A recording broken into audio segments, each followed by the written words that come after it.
हाँ जी, नमस्कार, राम राम, सभी का हार्दिक स्वागत अभिनंदन है। तो साथियों, आज की इस वीडियो में अपन बात करेंगे राजस्थान जीके के टॉप 25 महत्वपूर्ण प्रश्नों पर जो बार बार परीक्षाओं में पूछे जाते हैं और आगामी भर्ती परीक्षा के लिए आपके लिए महत्वपूर्ण होने वाले हैं। तो अपनी ये जो पहली कक्षा होने वाली है इसमें 25 प्रश्नों पर चर्चा करेंगे। आपको अंत तक वीडियो को देखना है और आपको बताना है 25 में से आपके कितने प्रश्न जो है सही हो रहे हैं। अगर आपके 18 प्लस प्रश्न सही हो रहे हैं तो इसका मतलब आप सेफ स्कोर के अंदर है। तो देखिए, आज का जो पहला प्रश्न है, प्रताप नामक समाचार पत्र कहाँ से प्रकाशित होता था? कानपुर, दिल्ली, बरेली और आगरा। तो सही उत्तर क्या हो जाएगा? प्रताप जो समाचार पत्र है ये कानपुर से प्रकाशित होता है। ऑप्शन नंबर ए जो है सही उत्तर हो जाएगा। जो प्रताप समाचार पत्र है ये कानपुर से प्रकाशित होता था। अगला प्रश्न देखिए, अरावली श्रेणी के दक्षिणी भाग में पर्वतीय चोटी है? बबाई, बेराट, डोरा और रघुनाथगढ़। तो अरावली श्रेणी का जो दक्षिणी भाग है यानी अरावली की 3 भागों में बांटा गया है। 3 भागों में बांटा गया है। उसमें सबसे पहले एक आता है उत्तरी भाग यानी उत्तरी अरावली, उसके बाद में आता है मध्य अरावली और मध्य अरावली के बाद में आता है दक्षिणी अरावली। दक्षिणी अरावली जो आता है ये सिरोही के आसपास का जो क्षेत्र आता है, सिरोही जालोर का आसपास का जो क्षेत्र है, तो इस क्षेत्र के अंदर है कौन सी पर्वतीय चोटी मिल रही है? तो सही उत्तर हो जाएगा ऑप्शन नंबर सी जो है डोरा पर्वत जसवंतपुरा जालोर के अंदर है। तो ऑप्शन नंबर सी जो है एकदम सही उत्तर हो जाएगा। अगला प्रश्न देखिए, नानक भील व देवलाल गुर्जर का संबंध निम्नलिखित में से किससे था? नानक भील और देवलाल गुर्जर, बिजोलिया किसान आंदोलन, बूंदी किसान आंदोलन या मेवाड़ भील आंदोलन या बेंगू किसान आंदोलन। तो सही उत्तर हो जाएगा नानक भील और देवलाल गुर्जर, जिन्होंने बूंदी किसान आंदोलन से संबंधित थे और इनकी मृत्यु भी यानी शहीद भी हो गए थे किसान आंदोलन के लिए। ऑप्शन नंबर बी जो है सही उत्तर हो जाएगा। अगला देखिए, 1908 ईस्वी में स्थापित राजपूताना म्यूजियम कहाँ पर है? अजमेर, जयपुर, अलवर और बीकानेर। तो 1908 में इसको स्थापित किया गया था राजपूताना म्यूजियम है जो स्थित है आपके ऑप्शन नंबर ए अजमेर के अंदर। ऑप्शन नंबर ए जो है सही उत्तर हो जाएगा। जिस भी साथी का ऑप्शन नंबर ए सही आ रहा है सही उत्तर है भाई। राजपूताना म्यूजियम अजमेर में स्थित है, मैगजीन दुर्ग में, जिसे अकबर का किला कहा जाता है, इस मैगजीन दुर्ग के अंदर स्थापित है। अगला देखिए, हारी भावरी कृषि का रूप किस जनजाति का है? हारी भावरी कृषि किस जनजाति से संबंधित है? भील, मीणा, गुर्जर और गरासिया। तो हारी भावरी जो कृषि है ये एक प्रकार की सामूहिक कृषि होती है जो गरासिया से संबंधित है। ऑप्शन नंबर डी जो है इस प्रश्न का सही उत्तर होगा गरासिया। अगला प्रश्न देखिए, बांकिया, सिंघी, टोटा लोकवाद्य किस परंपरा से संबंधित है? तत्वाद्य, अवनद वाद्य, घन वाद्य और सुशिर वाद्य। जो बांकिया, सिंघी, टोटा होता है ये एक प्रकार के, ऑप्शन नंबर डी जो है सुशिर वाद्य सही उत्तर हो जाएगा। सुशिर वाद्य से संबंधित है, फूंक करके बजाए जाने वाले वाद्य यंत्रों में आता है। ऑप्शन नंबर डी जो है एकदम सही उत्तर होगा भाई। अगला देखिए, बीजा व माला राजस्थान की किन जनजाति की शाखाएं हैं? सांसी, डामोर, सहरिया और कंजर। बीजा और माला जो है वो सही उत्तर हो जाएगा ऑप्शन नंबर एक। सांसी की 2 शाखाएं निकलती है, एक बीजा निकलती है और एक माला शाखा निकलती है। तो सांसी जनजाति से संबंधित है। ऑप्शन नंबर ए जो है इस प्रश्न का सही उत्तर हो जाएगा। अगला देखिए, लांगुरिया गीत का संबंध है शीला देवी, करणी माता, रानी सती या केला देवी। तो लांगुरिया गीत जो है वो किससे संबंधित है? लांगुरिया गीत केला देवी से संबंधित है। ऑप्शन नंबर डी जो है केला देवी। और केला देवी कहाँ है? केला देवी करौली में स्थित है। केला देवी करौली के अंदर लांगुरिया गीत प्रसिद्ध है। गुर्जर जाति की आराध्य देवी है। ऑप्शन नंबर डी जो है सही उत्तर होगा। अगला देखिए, अजमेर जिले का कौन सा स्थान कोडामार होली उत्सव हेतु प्रसिद्ध है? कोडामार जो होली है वो कहाँ पर खेली जाती है, प्रसिद्ध है? बिनाई, किशनगढ़, नसीराबाद और सांभर। तो सही उत्तर क्या हो जाएगा? अजमेर का जो भिनाई है, सही उत्तर क्या होगा? ऑप्शन नंबर ए जो है भिनाई के अंदर कोडामार होली खेली जाती है। ऑप्शन नंबर ए सही उत्तर हो जाएगा। अगला देखिए, आभूषण और अंग सुमेलित नहीं है। तिमनिया गले का आभूषण है, तगड़ी कमर का आभूषण है, सुरलिया कान का आभूषण है और रमझोल कलाई का आभूषण है। इनमें से कौन सा सुमेलित नहीं है? तो देखिए, तिमनिया, मादड़िया ये गले के आभूषण होते हैं, तागड़ी तगड़ी जो है वो कमर के आभूषण होते हैं, सुरलियार बालीर ये कान के आभूषण होते हैं। रमझोल कलाई का नहीं होता है। रमझोल क्या होता है? रमझोल पायजेब होती है, पायजेब होती है, जो घुंघरू वाली जो पायजेब होती है। और घुंघरू वाली जो पायजेब है ये पैरों के अंदर पहनी जाती है, पैरों का आभूषण है। तो ऑप्शन नंबर डी जो है असत्य हो जाएगा भाई। अगला देखिए, मटक बिछायत चूसराई क्या थे? इंपॉर्टेंट प्रश्नों की श्रेणी में आता है। राजस्थान में स्थानीय करों के नाम, राजस्थान में देसी कपड़ों के स्थानीय नाम, कृषि यंत्रों के नाम और सिंचाई के साधनों के स्थानीय नाम।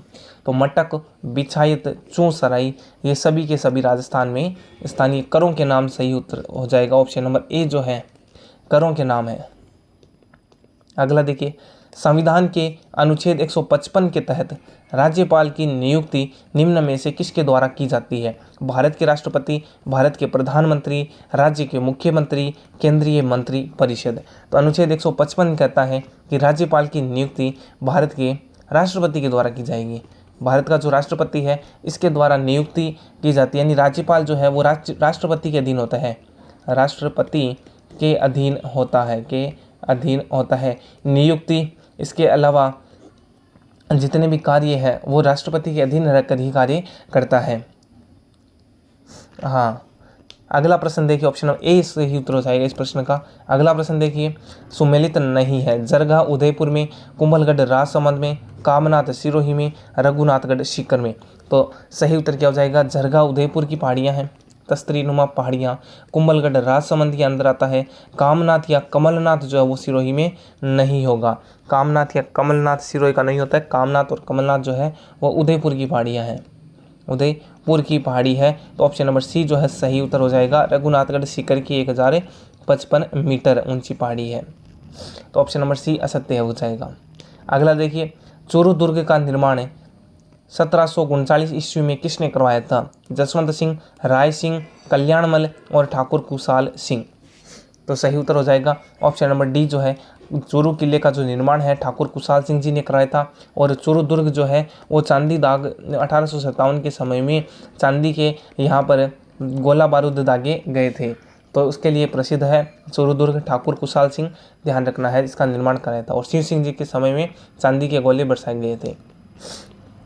अगला प्रश्न देखिए, धुरालियो क्या है? एक नृत्य शैली, कालबेलिया का वाद्य यंत्र, आदिवासी भीलों का आभूषण या एक तार वाला वाद्य। तो धुरालियो क्या होता है? धुरालियो का जो संबंध आता है वो किससे आता है? हाँ जी, ऑप्शन नंबर बी जो है कालबेलियों का एक प्रकार का वाद्य यंत्र होता है धुरालियो। तो ऑप्शन नंबर बी जो है सही उत्तर हो जाएगा। धुरालियो क्या होता है? कालबेलियों का वाद्य यंत्र है। अगला प्रश्न देखिए, गोहरहारी, डागुरी, खंडारी का संबंध किससे है? ध्रुपद गायकी से, चित्रकला स्कूल से, हस्तकला केंद्र से, नील उद्योग से। तो गोहरहारी, डागुरी, खंडारी जो है ये सभी के सभी ध्रुपद गायकी से संबंधित है। ऑप्शन नंबर ए जो है सही उत्तर हो जाएगा, ध्रुपद गायकी। अगला प्रश्न देखिए, तुंगा का युद्ध लड़ा गया था 20 अगस्त 1786, 28 जुलाई 1787, 28 जुलाई 1790 या 30 अगस्त 1782। तो तुंगा का जो युद्ध लड़ा गया था वो कब, किस वर्ष में कब लड़ा गया था?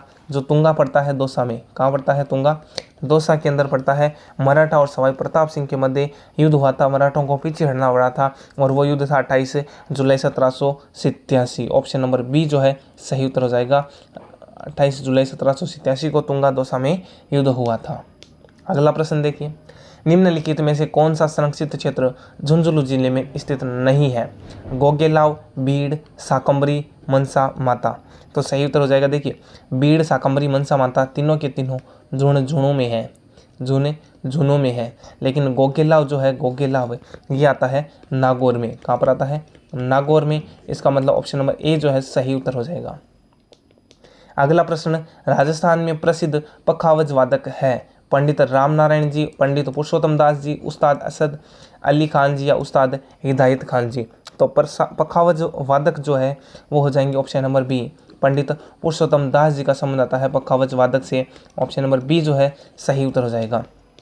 अगला देखिए, चीकणी खोतली है पुत्र जन्मोत्सव की एक रस्म, शादी की एक रस्म, मृत्यु पर एक रस्म या नए ग्रह प्रवेश की एक रस्म। तो चीकणी खोतली का जो संबंध आता है वो विवाह से संबंधित आता है, यानी शादी की एक प्रकार की रस्म होती है। इसमें वर पक्ष एवं वधु पक्ष के द्वारा आदान प्रदान किया जाता है मिठाई का, और इस प्रकार से आदान प्रदान किया जाता है। ज़्यादातर वर पक्ष के द्वारा वधु पक्ष को दी जाती है मिठाई, वेशभूषा, कपड़े दिए जाते हैं, रकम दी जाती है। तो ऑप्शन नंबर बी जो है सही उत्तर हो जाएगा, शादी के अवसर पर की जाती है। अगला प्रश्न, बांसवाड़ा व डूंगरपुर के मध्य भूभाग को किस नाम से जाना जाता है? कांठल, भाकर, गिरवा और मेवल। तो किस नाम से जाना जाता है जो बांसवाड़ा और डूंगरपुर के मध्य में जो इलाका स्थित है? तो सही उत्तर क्या हो जाएगा? ऑप्शन नंबर डी जो है मेवल के नाम से जाना जाता है जी। बांगड़ तो जो है वो बांसवाड़ा और डूंगरपुर का पुराना नाम है, लेकिन मेवल जो है सही उत्तर हो जाएगा। और कांठल जो है वो प्रतापगढ़ को माना जाता है, प्रतापगढ़ को कहा जाता है कांठल। अगला प्रश्न देखिए, राजस्थान के किस जिले में जरगा पर्वत है? जरगा पर्वत कहाँ पर है? सिरोही, उदयपुर, अलवर और जयपुर। तो जरगा पर्वत जो है वो स्थित है ऑप्शन नंबर बी, उदयपुर के अंदर। अगला प्रश्न, चंपाकली आभूषण शरीर के किस अंग पर पहना जाता है? सिर, माथा, नाक और गर्दन। चंपाकली जो आभूषण है वो कहाँ पर पहना जाता है? सही उत्तर क्या हो जाएगा? ऑप्शन नंबर डी जो है गर्दन के ऊपर पहना जाता है, गर्दन का आभूषण है चंपाकली। अगला प्रश्न, राज्य सरकार को कानूनी मामलों में सलाह देने के लिए अधिकृत है? महाधिवक्ता, उच्च न्यायालय, मुख्य न्यायाधीश और महान्यायवादी। तो राज्य सरकार को कानूनी मामलों में हस्तक्षेप करने के लिए राज्यपाल के द्वारा एक नियुक्ति की जाती है। वो नियुक्ति होती है अनुच्छेद 165 165 है, अनुच्छेद नंबर 165 के तहत महाधिवक्ता की नियुक्ति जो है वो राज्यपाल के द्वारा की जाती है। तो ऑप्शन नंबर ए जो है सही उत्तर हो जाएगा। अनुच्छेद भी याद रखना है 165। अगला प्रश्न देखिए, अजमेर के चौहानों को के नाम से भी जाना जाता है? जालोर के चौहान, रणथंभौर के चौहान, सपादलक्ष के चौहान और नाडोल के चौहान। तो अजमेर के जो चौहान हैं इनकी स्थापना 1113 के अंदर ईस्वी में की गई थी। अजमेर में चौहान वंश की नींव अजयराज चौहान ने डाली थी, अजयराज चौहान। और ये जो अजयराज चौहान है ये कहाँ से आए थे? तो ये सपादलक्ष या सांबर से आए थे, तो इन्हें सांबर के चौहान के नाम से भी जाना जाता है। तो सांबर से ये बाकी जो शाखाएं हैं ये निकली हुई है। तो ऑप्शन नंबर सी जो है सही उत्तर हो जाएगा, सांबर के चौहानों। और सांबर में चौहान वंश की नींव जो है वो 551 ईस्वी के अंदर वासुदेव चौहान ने डाली थी। तो ये थे साथियों अपने 50 प्रश्न। अब आपको बताना है इन 25 प्रश्न और इन 25 प्रश्नों में से आपके कितने प्रश्न सही हो रहे हैं, कमेंट बॉक्स में ज़रूर बताना। और किस प्रकार से आपको वीडियो लगा, अगर आप नए हैं तो चैनल को लाइक, शेयर और सब्सक्राइब करें। और वीडियो को कमेंट बॉक्स में ज़रूर बताएं किस प्रकार से आपको वीडियो लगा और इसके अलावा कितने प्रश्न आपके सही हो रहे हैं। धन्यवाद। जय हिंद, जय भारत। मिलते हैं इसी प्रकार की नेक्स्ट क्लास में।